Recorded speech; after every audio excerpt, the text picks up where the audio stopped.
personal narrative to me, as Josh so eloquently put it. I'm a failed Thrashers fan, and so I'm going to go through the oral history of the sort of the rise and fall of the Atlanta Thrashers to start. So let's quickly run through. Start with the franchise origins, early years, Atlanta management, ownership, a little bit of retroactivity, and then I think maybe a summary. All right, so quickly to sort of identify the key narratives or the key sort of factors that led to the Thrashers coming to Atlanta and then eventually leaving in very abrupt fashion in 2011. We'll quickly go through a couple things. So first off, in the title involves something. It's all good. They don't want the truth to get out. Anyway. So first thing, my favorite currency, the icy peso, the Canadian dollar. So basically, between the time period of 1989 and 1994, the average NHL salary went from $180K to $500K, and then doubled again over the next 5 years. At this time, around between the years of 94, we had the lockout, sort of to try to impose the salary cap to keep player costs down. And then we also had the Canadian dollar sort of significantly trending downward against the US dollar. And so player salaries are paid in US dollars, but teams are reporting Canadian teams are reporting their revenues in Canadian dollars. So as that dollar amount, as that exchange rate goes down, it becomes harder and harder to sort of make payroll. So all Canadian teams were suffering to some capacity. The smaller ones even more so. So at this time, I want to say about 4 teams relocated in 3 years, when Quebec and Winnipeg specifically citing the Canadian dollar as an issue. This was the last big shakeup in the league in terms of relocation, really due to that. So next, Atlanta's award of the franchise will be. So one of the people I interviewed for this was Craig Custance, and I asked him specifically, what was the difference between Vegas's expansion draft and Atlanta's? One of the things is that Atlanta came in with around the same time as 4 other expansion teams, so it was harder to make the rules as generous as those given to Vegas, just because you have a significant reshuffling of talent throughout the league. Another reason is Vegas paid $500 million, and if I'm paying $500 million for something, I want it to be not shit out of the gate. So, ironically, because of that, in almost 20 years of the Atlanta/Winnipeg franchise's existence, they have 0 playoff wins. So if you look at it in comparison to other teams that came in around the same time, Nashville has 42, Minnesota has 25, Columbus has 3, and Vegas will probably get 1. So they are already behind the 8 ball 1 season in to the newest franchise in the league. This is a little bit out of order, but it makes sense. I'm sure people, for the younger people in the room, this is a famous hockey video of former #1 pick, Patrick Stefan. He was the first #1 pick for the Thrashers. This is him not playing for the Thrashers. This is him actually playing for the Dallas Stars. This is him trying to score empty net goals. Somehow his team lost the game. If you have the time, please go look it up.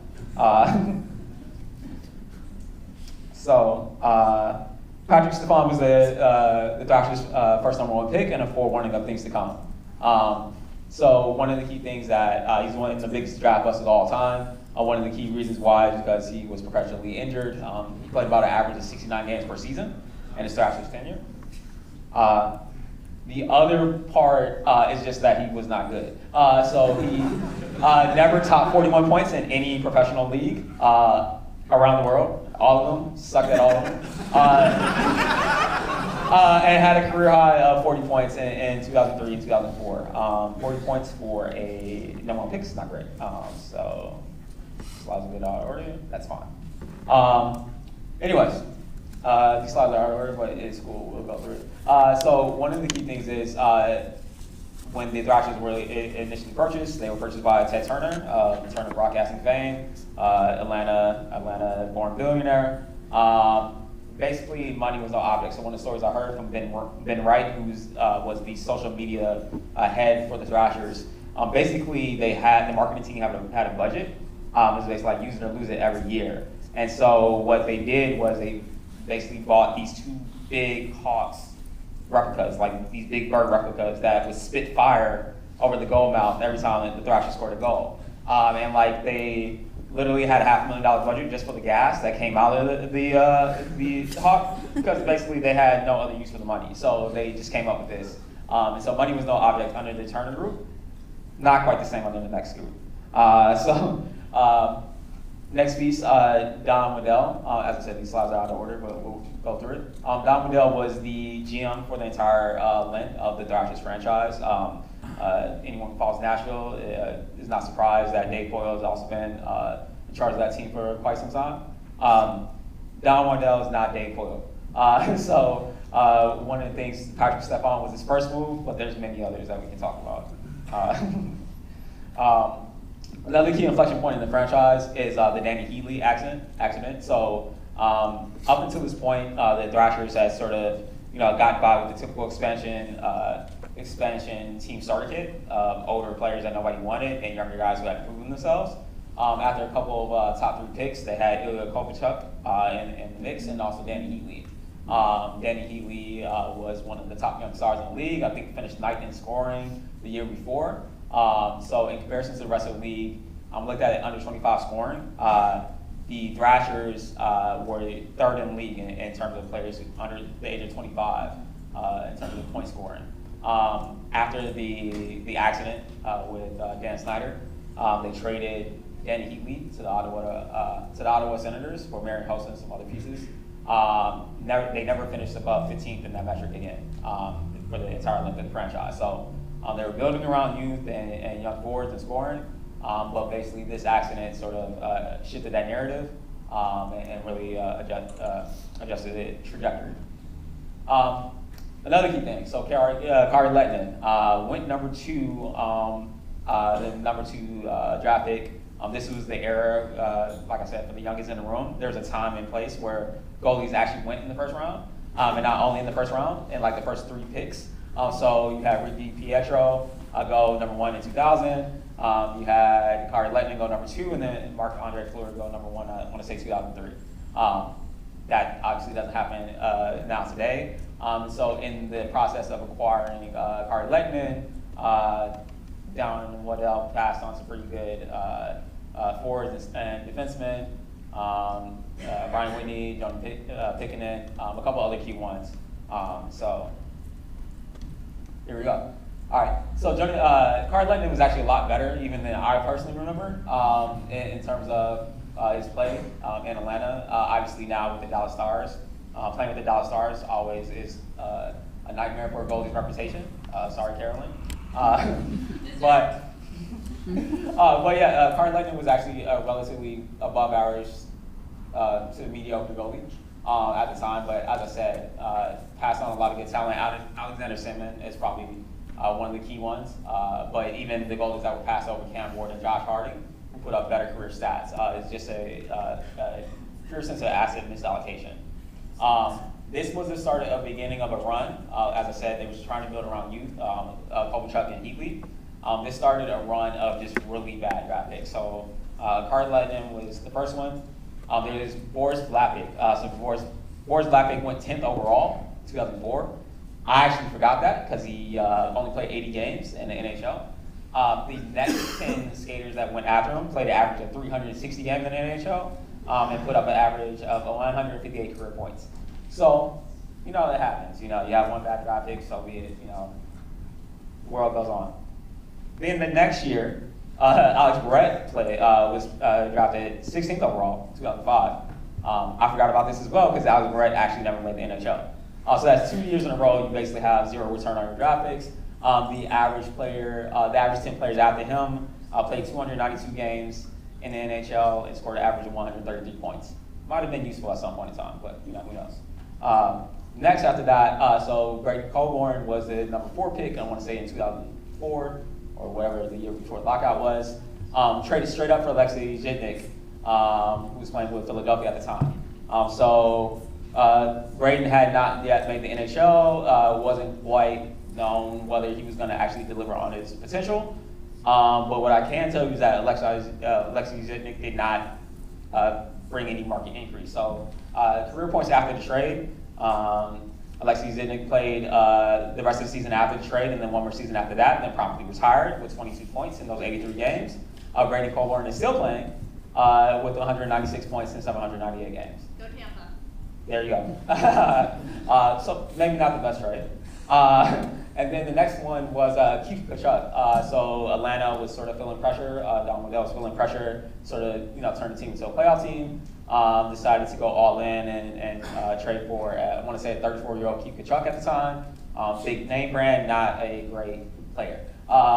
So points after the trade, Keith Tkachuk went for scored 15 points for the Atlanta Thrashers, and then was promptly traded back to the St. Louis Blues, where they signed him to a 2-year contract after that. The guy that they traded for Keith Tkachuk, Graham Metropolit, scored 10 less points than him.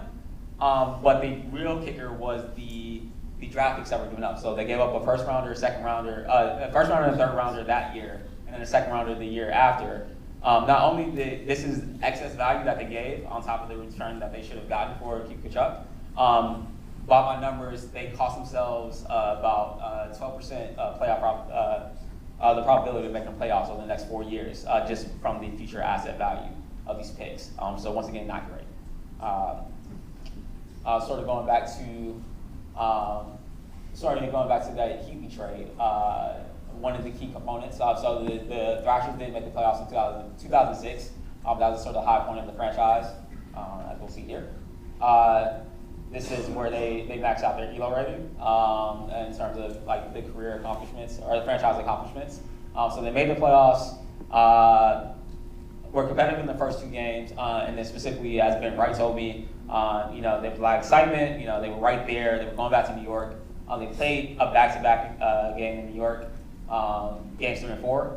Lost 7-1 in game 3, and literally the air went out the tires for the franchise.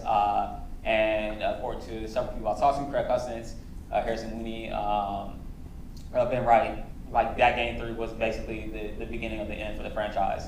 Bob Hartley was the coach at the time. The veterans on the team were really disappointed in sort of his adjustments in the series. And there was thoughts that he would be let go in the offseason. He wasn't, but he was fired after 6 games. And then instead of actually getting a real NHL coach to replace him, Don Waddell came down from the front office and coached the team instead. And a lot of veterans on the team and fans viewed that as the penny pinching ownership not wanting to actually pay for a real coach. That basically predicated Marian Hossa believing that that wasn't the team he was going to win a championship with, sort of forcing his way out, and sort of really beginning the end of the franchise. But the most important narrative was the management. So this is Steve Belkin. Steve Belkin was a partial owner of both the Atlanta Hawks and the Thrashers, and one who basically tried to initiate a takeover in 2004 upon the transfer of the franchise from Turner to Atlanta Spirit LLC. Basically, from the time that Atlanta Spirit LLC took over, there was a back and forth battle about who actually owned the franchise and what direction they were going. And according to Ben and a couple of other people inside the team, it was just a miserable work environment because you never knew what the team was going to do. You never knew how much money was available for anything. And then it became clear sort of after Atlanta Spirit LLC took over that they had no interest in actually owning the Thrashers. If they could have bought the Atlanta Hawks and the arena and just had the Thrashers as a tenant, that would have been preferable, but they could not do it. So because of that, sort of this back and forth legal battle sort of predicated, came alongside the same time that the Thrashers on ice play started to suffer. In 2005 and 2006, they were the highest paying team in the league, and then basically stagnated in terms of their player salaries as the salary cap went up after that point. A few years later, Winnipeg is looking for a team. According to the Winnipeg owner, the guy who ended up owning running the consortium that ended up buying the Atlanta Thrashers, He had spent years buddying up to Gary Bettman and was really sure that he would get the Phoenix Coyotes, who were also another team sort of on the ropes financially and really worried about sort of what the next steps were. The city of Glendale came in sort of at the last minute, bailed them out, kept the team in the city, in Arizona. And so Gary Bettman was sort of on the hook to provide a franchise. And look, perfectly, Atlanta Thrashers sucking on the ice, as usual, running out of money, as usual, not being cared about by the ownership, as usual, or right there for them. The Thrashers sort of at the last minute, according to Ben Wright, he said that the team didn't even know, internally the team didn't even know that the team was sold. They had to learn from a Global Mail article as they were like writing up the team blogs for the next year. So they literally were like responding back to fans like, oh yeah, everything's fine. And then like the next day, as the NHL was holding the press conference in Winnipeg, they held a staff meeting basically telling everybody that they were being let go and that the team was being sold to Winnipeg. Ben's response to it was, given how the franchise had been run the previous 6 years, the exit was no surprise to anyone. Another key thing to keep in mind is, as I talked about, the Canadian dollar was a key impact in sort of the teams leaving Canada and Winnipeg in particular before. It was a key impact in them going back. So look at this chart here. You can see that the Canadian dollar peaks against the U.S. dollar right around the time that the Thrashers moved, and then promptly went back down to its normal historical levels right after that. Some irrational exuberance sort of came into play. And then the last piece, and probably the piece that was most interesting to me, was a few years later, Bruce Levinson, who was another part owner of the Hawks Thrashers sort of conglomerate, was basically kicked out for a racist letter they wrote about the Atlanta fan base, basically saying that there was too many African Americans in stands, that it was too black, the atmosphere. He's talking about the Hawks specifically here, but I think this ties into a narrative about the Thrashers as well. Atlanta is a 60% African American city, and in my time there when I was living there was never any efforts attempts to try to market towards that fan base. It was literally geared towards this suburban fan base that sort of normally attends hockey games, but never anything in particular for the African American fan base there. So the next piece and the last piece I'll wrap up on is last year, Atlanta United was the most recent expansion franchise for the MLS, the Major League Soccer in the U.S. Atlanta United set all types of MLS records, and actually, in terms of attendance, it actually is the highest attended team in any North American professional league. The reason for that is manyfold. One is because they brought in great management up front. I think they got the guy from Tottenham Hotspurs that sort of run the team, brought in young stars that they can build around and that the people can invest in. But probably most importantly, had a very significant marketing campaign to reach out to all parts of Atlanta, not just the African American community, but also like the frat boys from University of Georgia to the sort of suburban moms in the outskirts of the city. Basically, it's an event where all people of all the shades and backgrounds can come together, enjoy hip hop music that Atlanta is known for, enjoy soccer and really get to experience, just a great in-game environment. Across the board, everybody I talked to, one of the key things they said was having a passionate owner who sort of knew the sport that they were supporting, was willing to invest in the particular community that they were stationed in, and then really making the efforts and inroads to grow the fan base was critical. According to Harrison Mooney, who I talked to, the Atlanta Thrashers franchise had they made significant efforts to bring in black players like Evander Kane and Dustin Buckland and so on and so forth, but had zero people of color on their marketing or sales team, which is probably not the best approach to have when you're trying to market to that particular community if you don't really understand and know them. Sort of that conglomeration of events sort of led to Atlanta, the Thrashers franchise, not making it inside of Atlanta. But I would say, sort of with the retrospective lens, I think the NHL is doing a disservice if they don't try again. Yeah, that's it.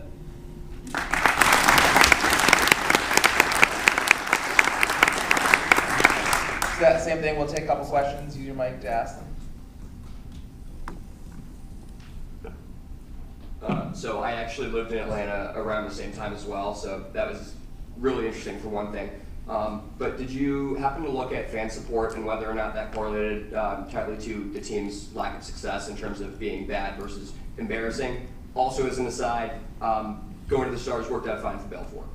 Okay, I'll give you that. But specifically to your question about team success, so one of the key things is actually a slide that was missing from here. So when I looked at I looked at attendance data from the past 20 years in terms of what was the best predictor of future attendance data. The best predictor of future attendance was regular season points over the past 2 years. So basically, a sustained run of success was the best indicator of future attendance numbers. The second best indicator was the amount in U.S. markets was the amount of African American and Latino fans in that particular market. My speculation is because those fans would not normally follow the sport of hockey, but everyone wants to follow a winner. So when a team like Chicago or Washington has a sudden uptick in success, the sort of fair weather fans that come on board also come from these demographic areas that would not normally follow hockey. And so I saw that those were basically the two biggest indicators: was regular season points over the past 3 years, playoff wins over the past 2 years, and then the diversity of the community surrounding the metropolitan area. Thanks. Any other questions? Oh, yeah. When you were doing the research for this, and you were talking to the executives and things, did anyone speak to that directly? And I was interested, there was the one unattributed quote there. Oh, the question marks? Yeah. I'm just interested if you talked about the process about getting people to talk about it, and if anybody did speak to the lack of diversity. Yeah. So for example, when I talked to Ben Wright, who I said was like the social media, the head of social media for the Thrashers, it was really at the forefront of a lot of stuff that teams do now. They really had the first sort of big Twitter following, like relative to their fan base.